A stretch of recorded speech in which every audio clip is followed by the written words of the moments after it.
오늘 예수님께서 못 박히신 이 골고다 언덕에는요,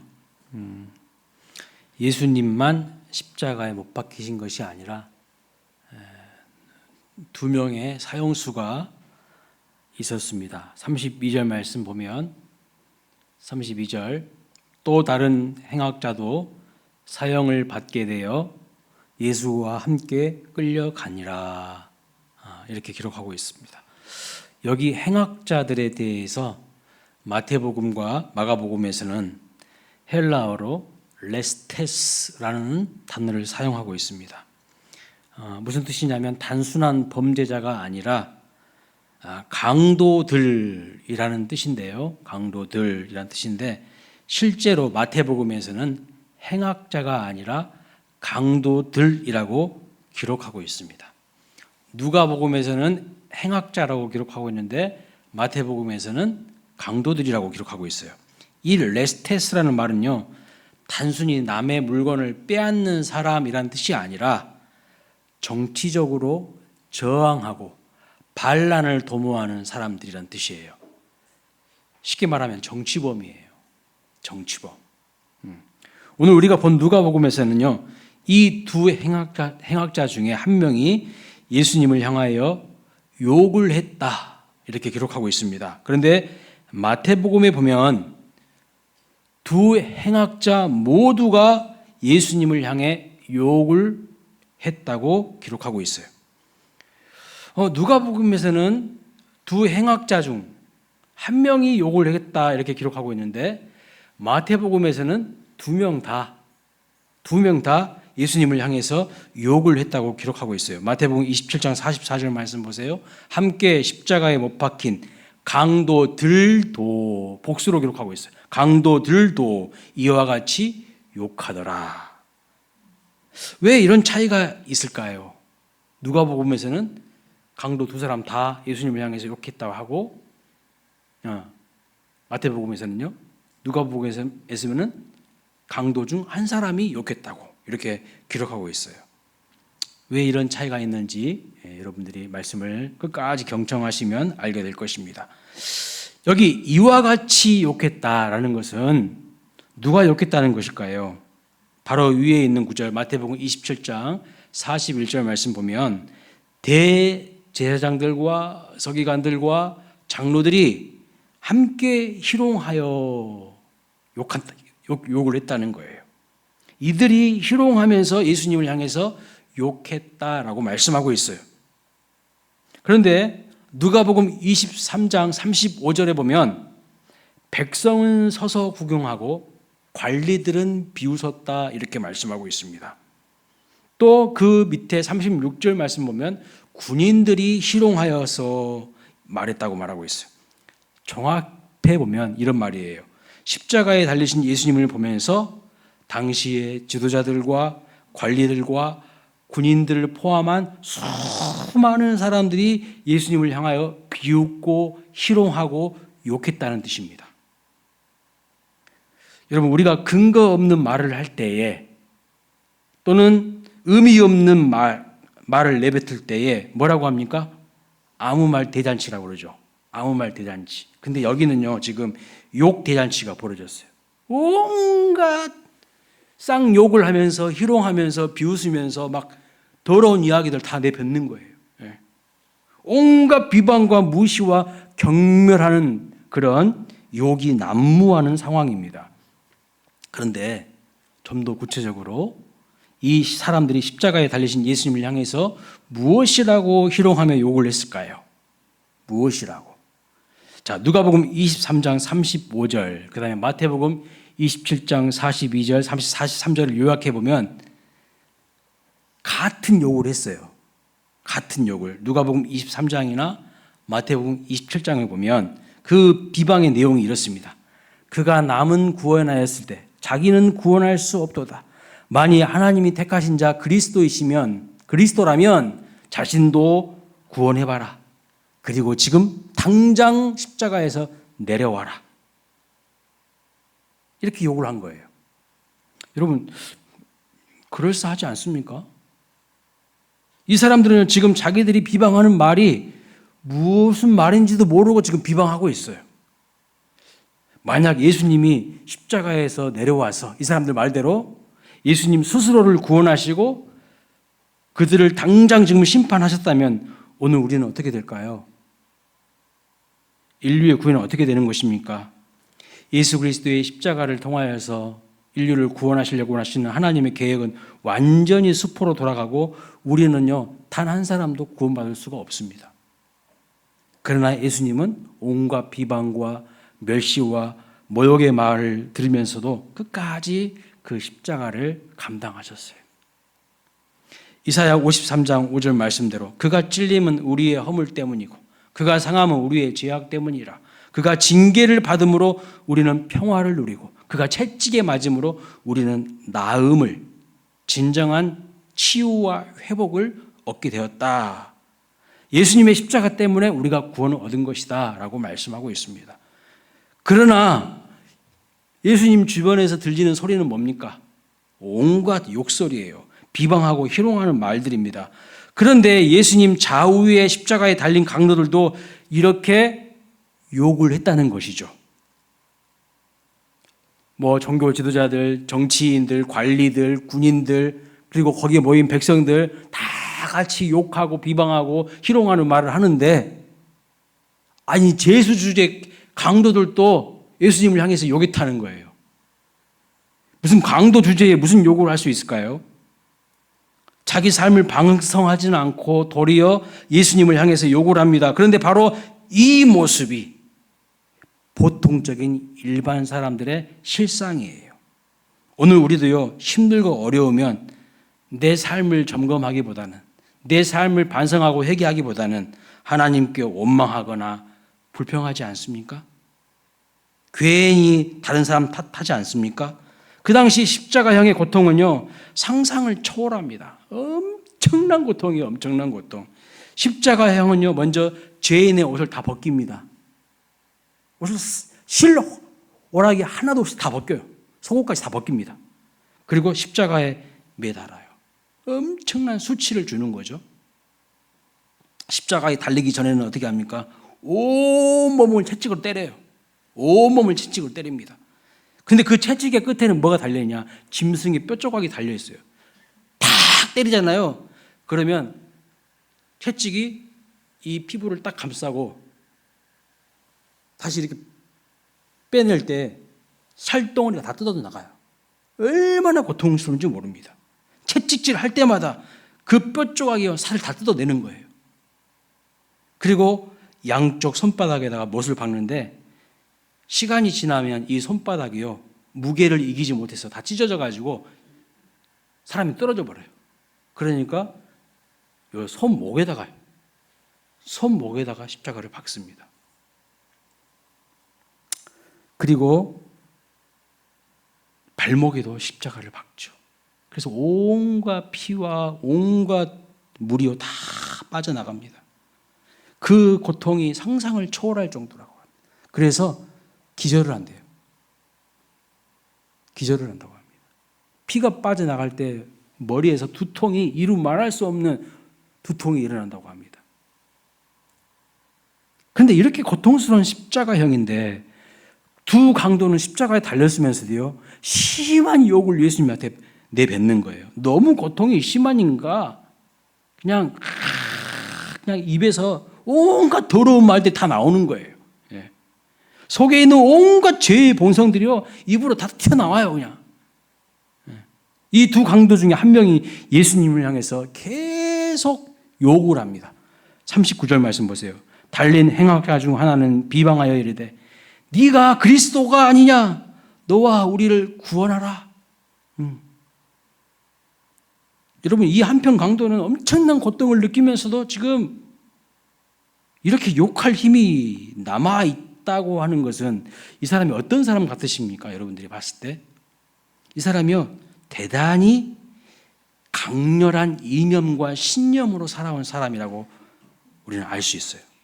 이 사람이 비방했다고 표현하고 있는데 이 비방은요, 참담한 모욕을 했다는 뜻입니다. 엄청난 지금 모욕을 하고 있어요. 이 사람의 지금 정치적인 배경을 보면 어떤 모욕을 했는지가 짐작이 됩니다. 아까 제가 서두에서 레스테스라 했죠. 이 사람은 단순한 강도가 아니에요. 뭐 남의 물건 빼앗은 정도의 강도가 아니에요. 정치범들이에요, 정치범들. 그러니까 온갖 정치적인 이데올로기, 이념, 신념으로 꽉 찬 사람들이에요, 마음이. 근데 이런 식으로 모욕을 한 겁니다. 충분히 짐작을 할 수 있다는 거예요. 이렇게 무기력하게 못 박히는 자가 무슨 메시아냐? 네가 진짜 메시아이면 지금이라도 뭘 해봐야 되지 않겠어? 그따위 애매하고 무능한 원종주의로 세상을 바꿀 수 있다고 생각했어? 그렇게 많은 사람들이 너를 따랐는데 그 많은 사람들의 손에 칼을 들게 했어야지. 응? 너는 도대체 뭐 하다가 이렇게 무능하게 죽는 거야? 이런 말을 한 거예요. 이 사람은 지금 죽어가는 순간까지도요, 세상은 오직 무엇으로 변한다고 믿는 것일까요? 칼의 혁명을 통해서 바뀔 수 있다는 이념적인 확신으로 똘똘 뭉친 사람입니다. 똘똘 뭉친 사람이에요. 저는 이 강도가 이해가 돼요. 이해가 돼요. 아마 여러분들도 이해가 되실 거예요. 사실 우리는요, 다 이런 사람들 이해할 수 있을 것입니다. 왜냐하면 내 가족이나 내 사랑하는 아들과 딸, 내가 너무 사랑하는 친구나 지인이 세상의 불의와 비리 때문에 처절하게 죽어가고 비참한 일을 경험하게 되었다는 것을 뼈저하게 경험한 사람은요, 그 속에, 그 마음 속에 분노로 가득한 칼을 들 수밖에 없지 않겠습니까? 세상의 악과 불의로 인한 잔인함을 경험한 사람들은요, 분노로 가득한 칼의 혁명에 목숨을 걸 수밖에 없어요. 내 이 분노가요, 이 분함이 체제를 전복시켜야 돼요.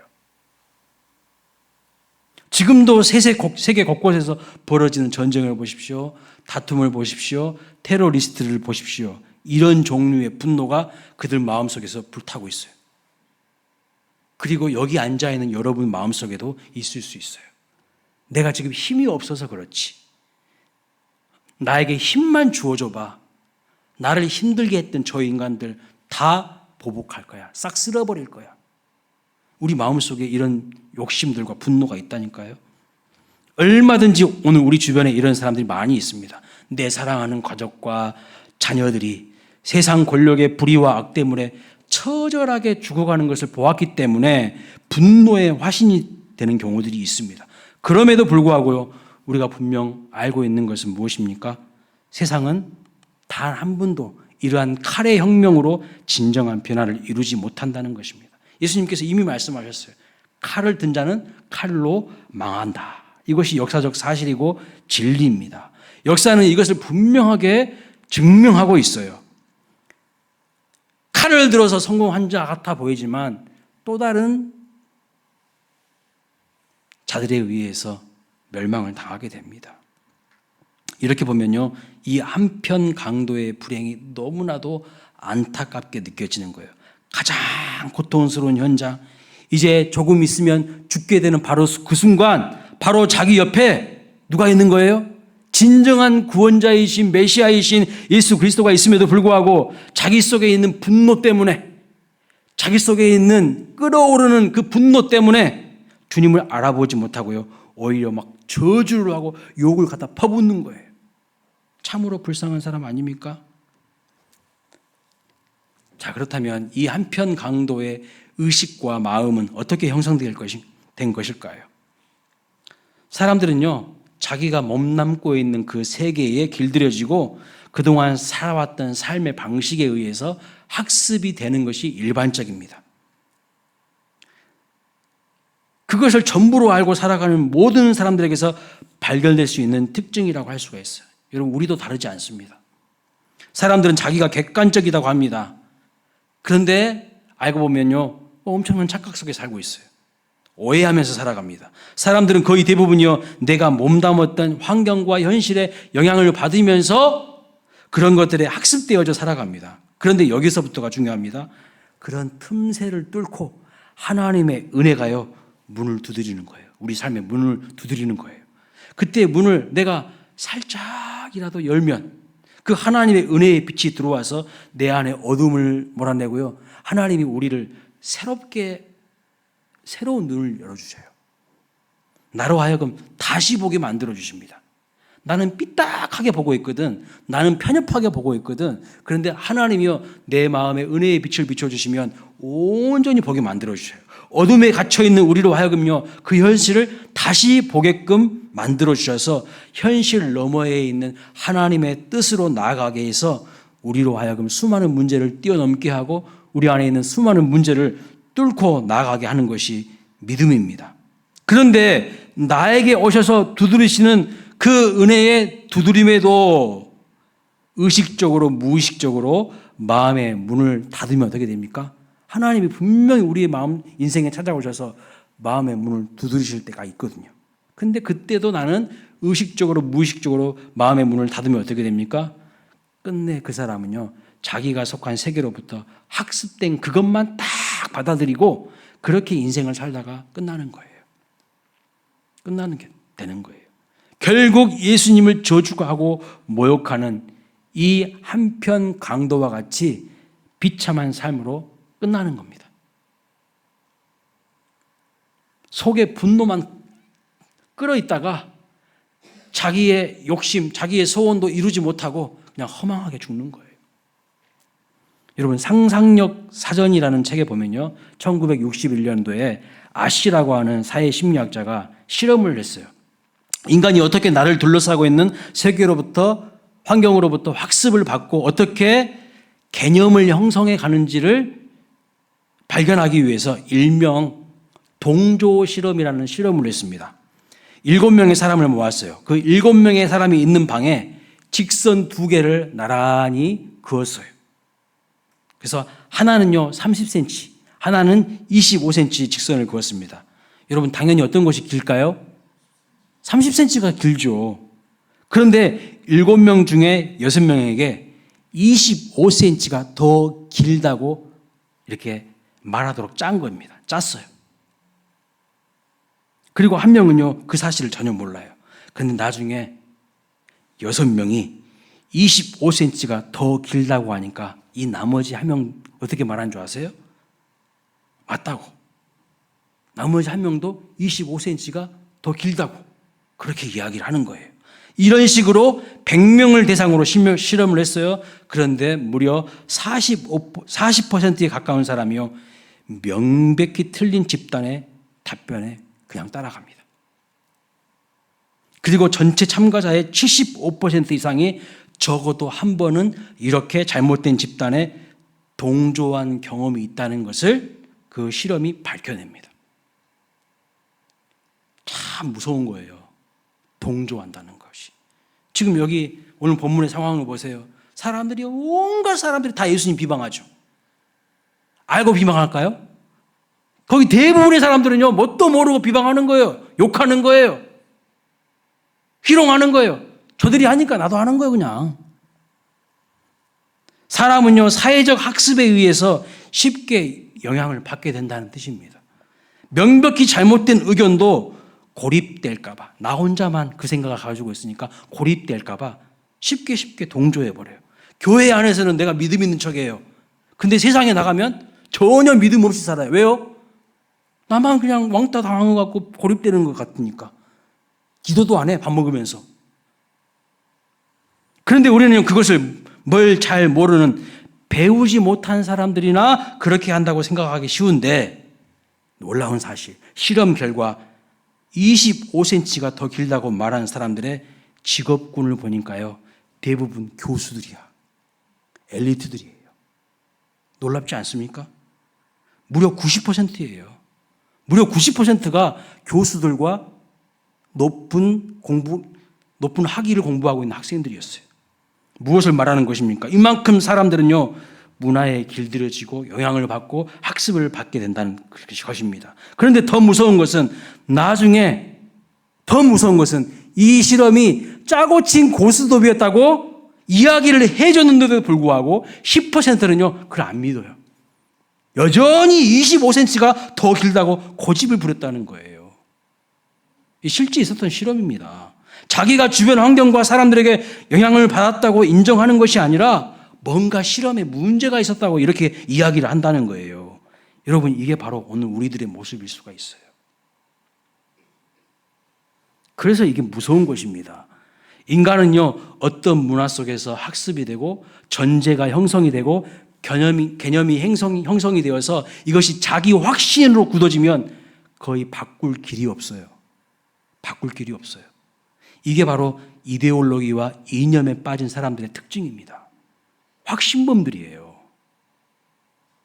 이게 바로 사이비 이단과 주술과 거짓 종교에 빠진 사람들의 특징이에요. 이게 집단 체면과 아주 유사한 거예요. 그런데 중요한 것은 지금부터입니다. 지금 다른 한편 강도와 예수님이 나눈 대화가 정말 중요해요. 마태복음 27장 44절에 보면 이 사람도요, 처음에는 계속 예수님 욕했던 사람이에요. 예수님 비방했던 사람입니다. 십자가에 못 박힌 강도들이 모두 다 예수님을 비방했다고 분명히 마태복음 27장에 기록하고 있지 않습니까? 그런데 오늘 본문 누가복음 23장 40절 말씀 보세요. 이 말씀 보면 이 한편 강도가 완전히 달라졌어요. 아니, 계속 예수님 비방하고 희롱하고 조롱하다가 완전히 달라졌습니다. 불과 얼마 전까지만 해도 다른 강도와 똑같이 욕하던 이 사람이 어떻게 변화될 수 있었을까요? 어떻게 이렇게 달라질 수 있었을까요? 이 사람이 뭐라고 말하는지 한번 보세요. 이렇게 말합니다. 하나는 그 사람을 꾸짖어 이르되, 이 하나는 누굽니까? 한편 강도예요. 한편 강도는 그 사람을, 다른 편 강도를 꾸짖어 이르되 네가 동일한 정죄를 받고서도 두려워하지 아니하느냐? 여러분, 이게 지금 무슨 말입니까? 다른 강도가요, 예수님을 향해 욕을 하던 다른 한편 강도를요 꾸짖고 있는 거예요. 예수님 욕하던 다른 편 강도를 꾸짖고 있는 거예요. 네가 어찌 하나님을 두려워하지 않느냐 하면서 꾸짖고 있어요. 그리고 41절과 42절에 이어서 뭐라고 말합니까? 우리는 우리가 행한 일에 상당한 보응을 받는 것이 당연하거니와 이 사람이 행한 것은, 예수님이 행한 것은 옳지 않은 것이 없다, 이렇게 말하고 있어요. 아니, 언제는 막 예수님을 향해서 원망하고 비방하고 막 욕하다가 갑자기 이 사람이 돌변했어요. 야, 너 그렇게 욕하는데 너 하나님 두렵지도 않냐? 야, 우리가 지금 잘못해가 죄 지어가지고 이 십자가에 달린 것은 당연한 것이지만 이 예수님이 십자가에 못 박힌 것은 당연한 것이 아니잖아. 그러면서 42절에 이렇게 말합니다. 예수여, 당신의 나라에 임하실 때 나를 기억하소서. 완전히 달라졌어요. 예수님 좌편과 우편에 있던 강도 두 사람이 모두 예수님을 향하여서 욕설을 하고 비방을 하고 희롱을 했는데 갑자기 지금 무슨 변화가 생겼을까요? 어떻게 이렇게 달라졌을까요? 제가 이 말씀 묵상하다가요, 저도 한 번도 생각해 본 적이 없었던 것이거든요. 근데 이게 보이더라고요. 한쪽 강도가 다른 쪽 강도에게 어찌 하나님을 두려워하지 않느냐? 우리는 마땅히 지은 죄로 인하여 보응을 받는 것이지만 예수님은 죄가 없지 않냐? 그리고 마지막에 하나님 나라에 임하실 때 자기를 기억해 달라고 호소합니다. 여러분, 정말 이 사람 변화된 거 아닙니까? 도대체 무슨 일이 있었던 것일까요? 이 한편 강도가 예수님께 뭔가를 지금 본 거예요. 예수님에게서. 이 한편 강도가 예수님으로부터 뭔가를 들은 겁니다. 도대체 뭘 들었고 뭘 본 것일까요? 이 두 강도는요, 일종의 혁명자들이에요. 이 세상이 못마땅한 거예요. 그래서 체제를 전복시켜서 세상을 바꾸려고 했던 사람들입니다. 그래서 이 사람들의 구원의 방식은 뭡니까? 남을 죽이고요, 남을 깔아뭉겨서 자기들이 이기는 것이고, 남을 죽여서 자기들이 권력을 쟁취하는 거예요. 이것이 자기들의 구원의 방식이라고 생각한 거예요. 이 사람들 마음속 깊은 곳에 자리 잡고 있는 신념과 이데올로기는 무엇입니까? 내 민족의 생명을 위해서, 내 가정의 생명과 부귀영화를 위해서 다른 사람의 생명과 고난을 짓밟는 것은 당연한 것이라고 믿었던 사람들입니다. 칼로 망했으니까 다시 우리가 권력을 쟁취해서 더 큰 칼로 저들을 짓밟으면 우리가 좋은 세상을 누릴 수 있지.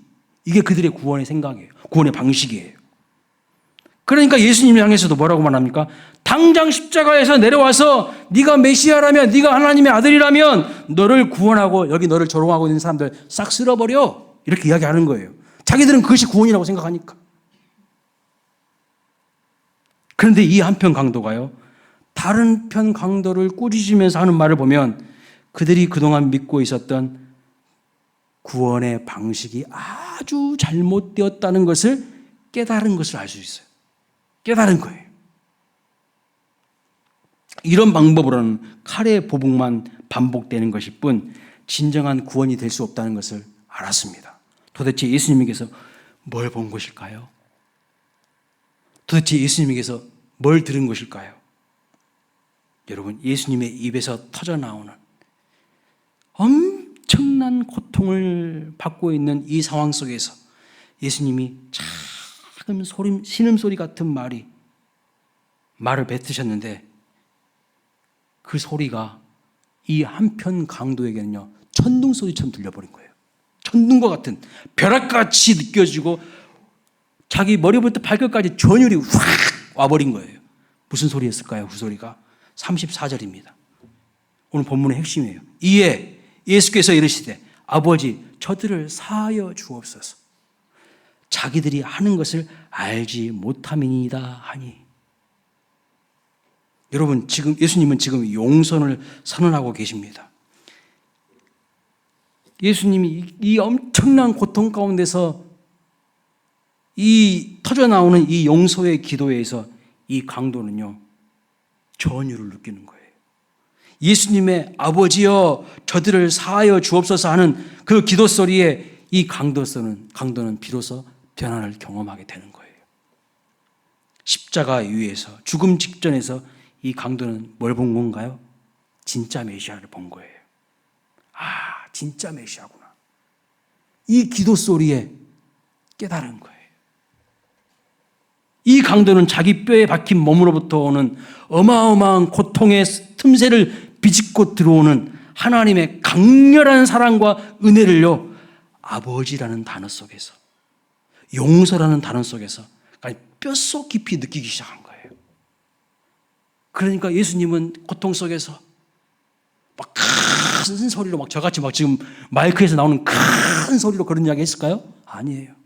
아주 신음하면서 아버지 저들의 죄를 사하여 주옵소서. 들릴 듯 말듯 한 소리를 냈을 텐데 그 소리를 듣고 지진이 일어난 거예요. 자기 영혼에 지진이 일어난 거예요. 이 강도는 평생 칼의 혁명으로 결코 이루지 못했던 거룩하고 위대한 능력, 세상을 건지는 거대한 힘을 예수님의 그 용서의 고백에서 발견하면서 진정한 하나님 메시아를 본 겁니다. 우리가 일상을 살아가면서 평상시와 똑같은 것을 보고요, 똑같은 말씀을 묵상하는데 어느 날 말씀이 깨달아지고 그 말씀을 붙들고 일상을 살아가면서 하나님의 음성을 듣게 된다면 그것은 말로 다 할 수 없는 엄청난 은혜입니다.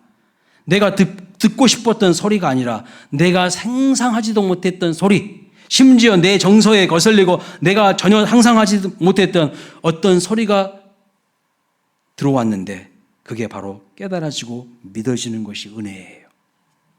이 은혜가 우리를 변화시키는 겁니다. 이 은혜가 변화시키는 거예요. 여러분, 자기가 원하는 소리만 들리는 것은요, 전혀 우리를 새롭게 변화시키지 못합니다. 전혀 변화시키지 못해요.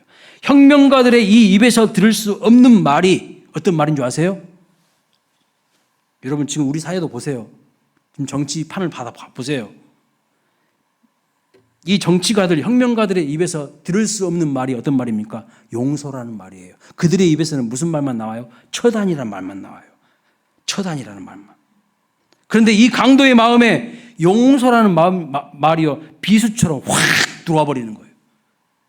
지금 아버지 하나님으로부터 버림받는 시간, 육체적인 고통보다 더 고통스러운 영적으로 하나님과 단절되어서 버림받는 이 순간에 예수님께서 드린 기도가 뭐예요? 용서의 기도예요. 이 한마디에 이 강도는요, 자기 마음속 깊숙이 파고 들어오는 새로운 세계를 보게 된 것입니다. 사실 여러분, 우리가 왜 예수님께 우리의 인생을 걸고 있습니까? 여러분 왜 예수님께 여러분의 인생을 걸고 계십니까? 아니 이 시간에 집에서 그냥 편안하게 쉬셔야지. 무슨 마음으로 오신 겁니까? 예수님이 우리에게 뭘 해줬다고 내 인생을 걸고 있습니까? 저는요, 어쩔 때 목회 그냥 때려치고 싶을 때가 있어요. 솔직한 마음으로. 목사 그만두고 싶을 때가 있어요. 네. 저는 불의한 세상을 볼 때요, 어떨 때는 그냥 세상 속으로 들어가가지고 저도 막 혁명가가 되고 싶어요. 막 정치가가 되고 싶고 투쟁가가 막 되고 싶어요. 이 불의한 세상을 볼 때, 진짜 막 화딱지가 막 나요. 네? 또 어떨 때는요, 정반대로 그냥 세상과 등지고 나는 자연인이다. 나는 자연인이다. 막 외치고 저 숲속에서 섬에 가가지고 혼자 막 살고 싶을 때가 있어요. 막 양극단을 오갈 때가 있어요. 예? 그런데 이 주님의 이 십자가를 생각하고 이 주님의 은혜를 생각하면요, 다시 정신이 번쩍 들어요. 내가 지금 무슨 생각하고 있지? 정치로 세상이 바뀌어? 나는 자연이다. 혼자 있으면 세상이 달라져? 내가 걸어가야 하는 길을 다시 깨닫게 되는 거예요. 여러분, 무엇이 우리를 구원합니까? 무엇이 우리를 새롭게 합니까? 정말 무엇이 우리를 변화시킵니까? 예수님의 십자가 사랑과 용서가 우리를 질적으로 변화시킵니다. 완전히 달라지게 해요. 무엇도 우리를 새롭게 변화시킬 수 없어요. 예수님의 십자가는요, 서로 모순되는 두 가지가 함께 있습니다. 바로 뭐냐면 공의로운 사랑이에요. 십자가는요, 공의와 사랑이 함께 공존합니다. 이 공의와 사랑이 만나는 것은 불가능한 것처럼 보여요. 불가능한 것처럼. 그런데 십자가는요, 우리에게 무엇을 가르치냐? 공의로운 사랑을 가르치고 있습니다. 예수님은 목숨을 다 주시면서 사랑하고 용서하셨는데 그 목숨을 내어준 사랑이 내 가슴 속에서 깨달아지면 어떻게 되는 겁니까? 율법이 가르치는 것보다, 도덕이 가르치는 것보다 훨씬 높은 수준으로 살 수밖에 없는 공의를 느끼게 돼요. 여러분, 우리가 예수님의 사랑을 알기 전에는요, 간음만 하지 않으면 돼요. 간음만. 거짓말만 하지 않으면 됩니다. 살인만 안 하면 돼요. 도둑질만 안 하면 됩니다. 그렇게만 살아도 사람들은 저 사람은 상식적인 사람이라고, 괜찮은 사람이라고 그런 말을 들을 겁니다. 그렇죠? 그러나 예수님의 사랑을 알게 되고 내 마음속으로 이것을 주님의 사랑을 받아들이게 되면 어떻게 되던가요? 어떻게 되던가요? 누군가를 마음속으로 미워만 해도, 내가 누군가에 욕을 한 적도 없어요. 입 밖으로 욕을 낸 적도 없어요. 마음속으로 미워만 해도요, 마음이 너무너무 괴롭고 힘들어요. 예수님의 사랑을 알기 때문에. 괴로워요. 하나님께 너무너무 죄송해요. 거짓말을 하거나 남의 물건을요, 탐하기만 해도 너무너무 힘들어요, 마음이. 그만큼 우리의 수준이요, 하늘같이 높아져 버리는 거예요. 훨씬 공의로운 사람이 되는 겁니다. 무엇이 나를 이렇게 변화시키는 것입니까? 무엇이요?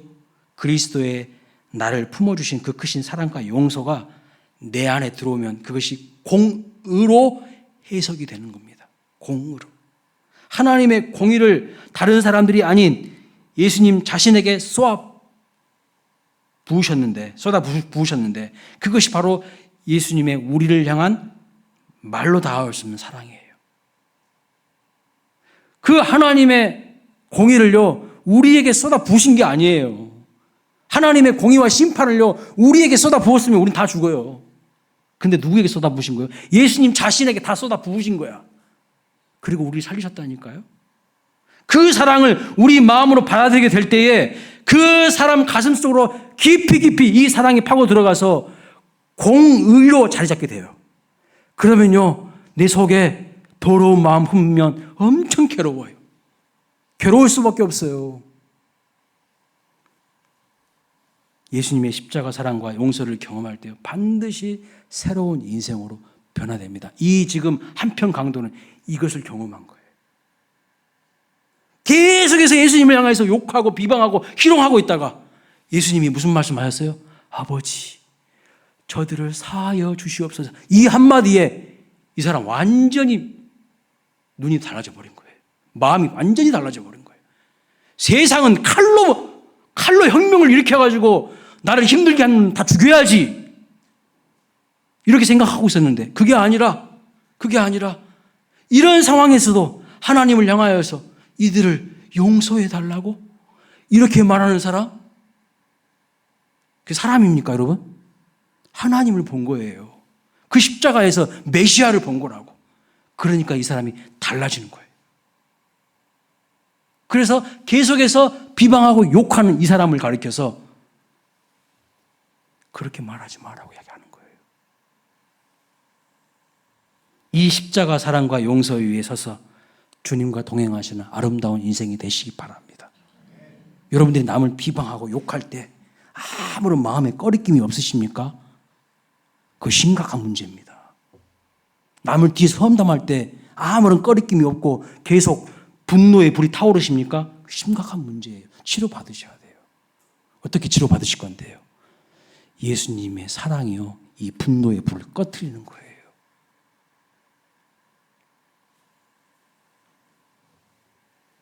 누군가 미울 수가 있어요. 우리가 인간이기 때문에. 아이고 저 인간 꼴도 보기 싫다 할 때가 있거든요.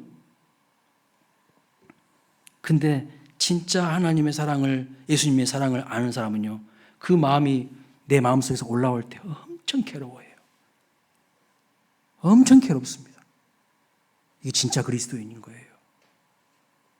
여인을 보고 음욕을 품는 자마다 간음했다고 했잖아요. 아니 나 간음하지도 않았어요. 그런 행동하지도 않았다고. 근데 여인을 보고 내 마음속에 엉뚱한 생각이 딱 들어와? 그 순간부터 괴로운 거예요. 진짜 그리스도인들은. 십자가의 사랑이 없으니까요. 엉망이 되는 거예요. 도덕이 바닥을 치는 거예요. 윤리가. 교회는 다니는데 세상 사람들보다 더 상식 이하야. 왜요? 십자가 사랑이 없어요. 그 마음속에. 이게 심각한 문제 아닙니까? 그리고 온갖 뒤에서는 비방하는 말, 희롱하는 말, 저주하는 말, 용서하지 못하는 말, 교회 안에서도 성도들끼리 많이 하잖아요. 목사를 향해서도 뒤에서 엄청 욕하잖아요. 왜요? 십자가 사랑이 없다는 뜻이에요. 내 마음속에.